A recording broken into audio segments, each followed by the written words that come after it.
I did a mic test, and what I found out is I like the mic a little closer to you, because when I had the mic like out here, it sounds like I'm far away.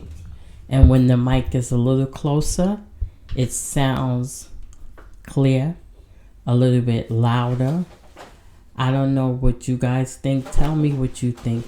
Is the mic sounding better closer to your mouth, or is the mic sounding better a little far away? I know they have the mic. I see people doing videos. The mic is a little close to them.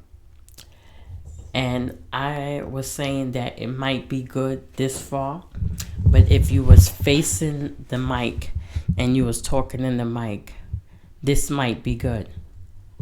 Or this could be good, but you might sound far away. So I think a little bit closer is better than a little bit farther. Let's see. Okay, guys.